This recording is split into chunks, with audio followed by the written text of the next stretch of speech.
We've talked about getting to our market recap. We've talked about, what sort of environment we would see. And sort of my base case that I talked about toward the end of last year, beginning of this year, was a pullback in January and February, thinking of 2010, sort of after the 2009 low, the big rally.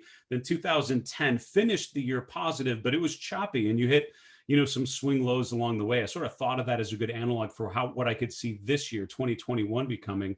We haven't had it yet. We've just had strength. So one of our poll questions recently: which of these is most likely to happen before March 31st, 2021, which is just over 2 months away now?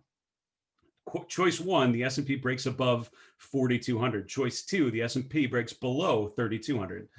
Choice 3, Bitcoin breaks above 50,000. Choice 4, Bitcoin breaks below 24,000.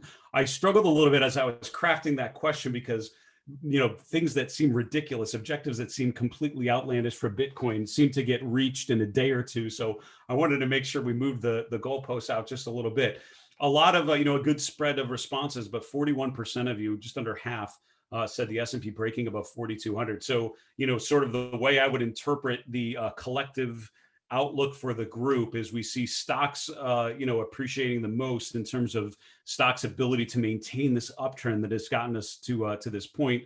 Less likely that you would see a huge move in Bitcoin. Now, again, that's a range of 50,000 to 24,000 that Bitcoin can remain in. Those are career-busting percent changes along the way there. But what's interesting to me is only 20% thought the S&P breaking below 3,200 would seem likely. And for me, that being one of the least likely, the ones that people are voting on the least, are big breakdowns in assets, which makes me, of course, start to think, how would that actually look? How would I trade or invest around that scenario? So again, hopefully what that helped you do, if you answer that question, or if you're looking at the results now, it's not about predicting the future. That is not what this game is about. It's about understanding potential outcomes, and think about each one of those 4 scenarios. What would you do if Bitcoin goes above 50,000 up to 100,000? At what point would you think maybe it's time to participate? If you do own Bitcoin, what between now and 24,000, where would you decide you need to unwind some of that risk? And that's the way I would think about long-term investing. Think of scenarios, think of probabilities, and think about what you would do in those different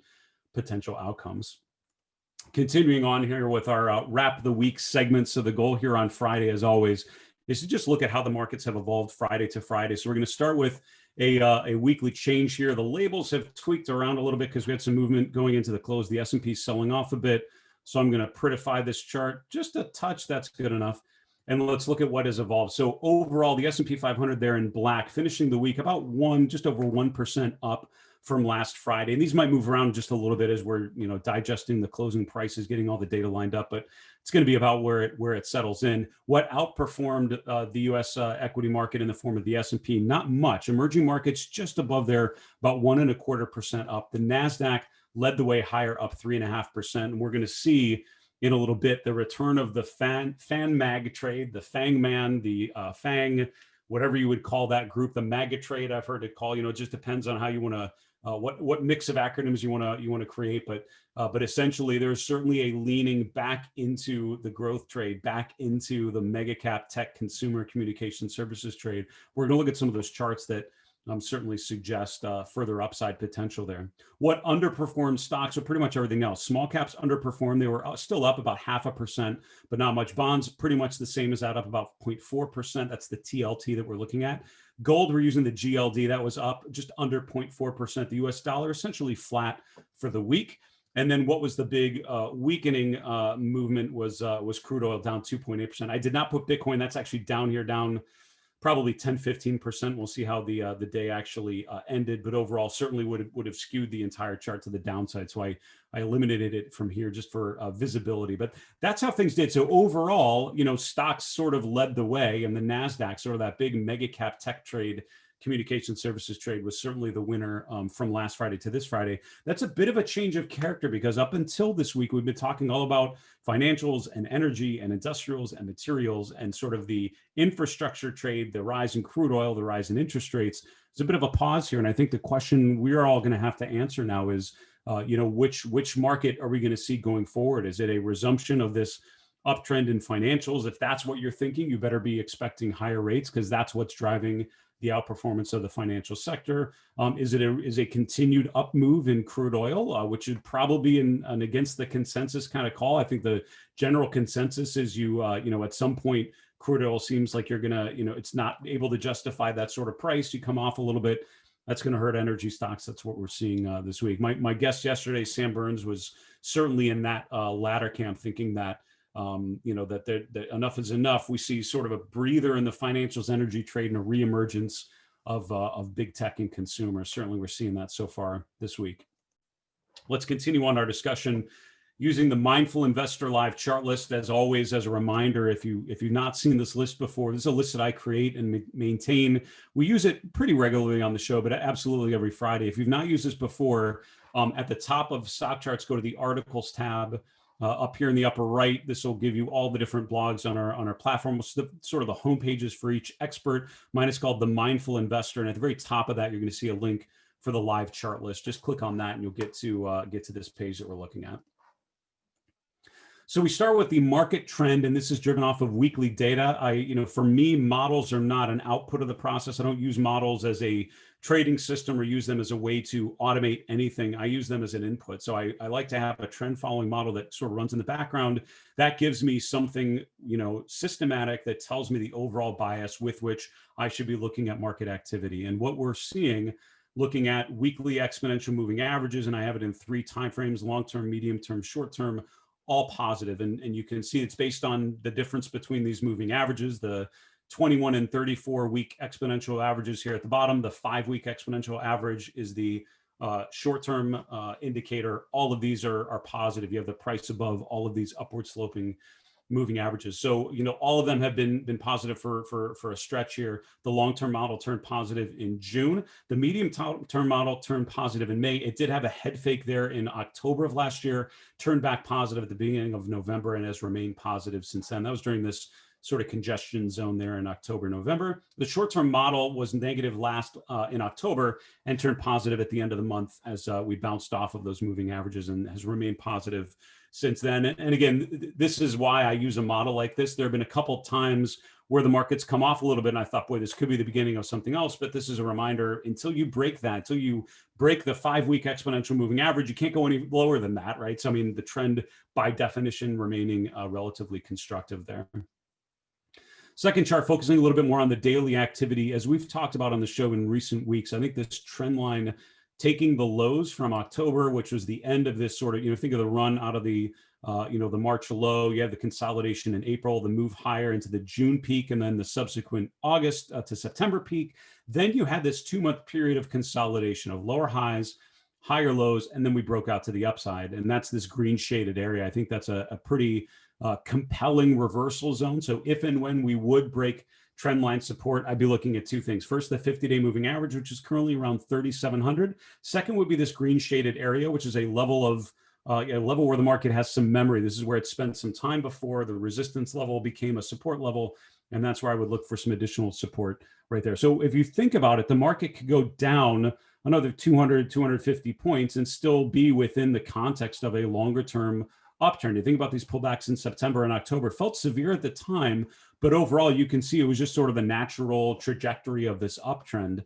And so I think, there's plenty of room for this market to pull back, I think, as we go from January into February. And again, I still see it as very likely, given the euphoric sentiment readings that we're seeing right now. I wouldn't be surprised if we get some sort of pullback, which will shake some people out and then set the stage for further upside. Breadth readings by pretty much any measure remain pretty constructive. I don't think I have, I do actually, so I won't jump the gun. The cumulative advanced decline lines remain very positive. These are very subjectively color-coded by me, green, amber, or red, depending on what I see them. Stoplight style, bullish, neutral, or bearish. I see these as bearish, having broken to new highs and not really looking back. The first warning signal, the early warning signal you have at the later stages of a bull market phase is when you'll get a lack of confirmation where the price is making new highs, but the cumulative advanced decline lines are not making new highs, and we're not seeing that yet. So overall, I think that remains pretty constructive. I'm stretching to call this a negative sign, so I won't do it, but I will tell you one data point to note is the decreasing number of new highs. So we're still seeing net new highs. We're still seeing a minimal 0 or 1 or 2 stocks at the most any day that are doing a new 52-week low. It's very rare. Overall, you're essentially seeing new highs consistently, but it's less and less stocks making new highs. You can see the big influx of names that you made new highs. About 22% of the S&P that made a new high when the S&P pushed higher after the holidays. Since then, it's been a consistently less number. So still positive. So yesterday, or this was Wednesday, 100 stocks, that's 10% of the S&P, made a new 52-week high. So that's not a nothing. I mean, that's something. But I have to notice that there are less and less. I don't see that as a huge negative. I see that as probably a normal cyclical pattern to an upswing. But keep an eye on that and see if that continues to play out. You know, one potential note, and again, this is like coming up, someone did really well in a performance review and you're struggling to find some constructive feedback. This is what I'm doing when I'm looking at the S&P going higher and I'm trying to find something that would refute it. And don't get me wrong, I think the value of technical analysis is to challenge your thesis. You know, look at the weight of the evidence.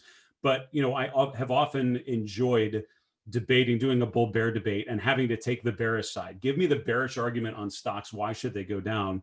So in that effort, in trying to understand what could cause more of a bearish move, one thing that I'm seeing is the percent of stocks above their 50-day moving average just starting to roll over a little bit. It's not going to new highs in the last couple of weeks. You can see price going to higher highs. You can see this indicator actually making lower peaks. And what that tells you is it's similar to the new highs list, right? It's not telling you that things are bad. It's just they're less good. There are less stocks really pushing to the upward trajectory. This shows you some stocks are breaking below their 50-day moving average. It's still not many and still 3 out of 4 stocks above their 50-day. So don't get me wrong. This is not a net negative. It's just less positive. And that's where you start to see some concerning signals before they materialize.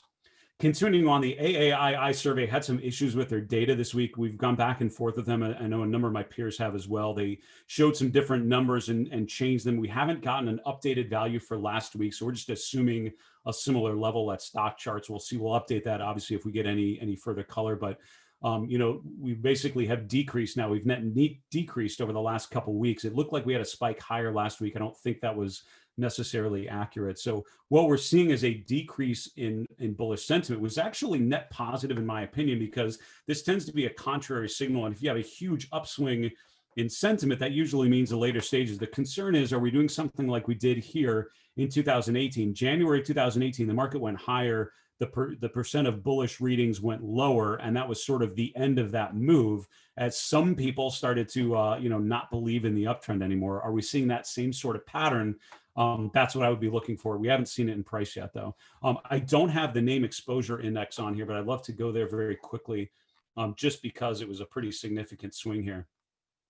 This is the name exposure index. As you can see, I didn't update the horizontal line, but we have 112, almost 113% long, because you can actually say you're double long, you're 200% long in this survey of active money managers. This is literally the highest reading we've ever had. I didn't refresh this chart because we had a little bit of a data problem a little back, which we've cleared up here. The highest reading ever was in December of 2017. This is now the second highest reading in the history going back to the mid 2000s. So this is truly an extreme level. The one other time it's gotten this high was at the later stages of that 2017 bull market phase. So again, when I'm thinking of what could be the guidepost, these warning signs that tell us the market might be peaking out, those are a couple of things. Breadth that potentially is not confirming and just in a limited way, and then extremes in sentiment, like we're seeing here with the name exposure index. Other than that, again, the trend is positive until proven otherwise, and I would encourage you to remember that. Other than that, lots of ratio charts and others we don't necessarily have time for. I would encourage you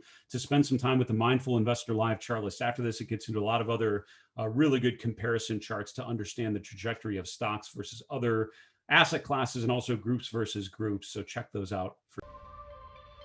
Hey, Grayson Rose here with StockCharts. Thank you so much for watching. I hope you enjoyed that video.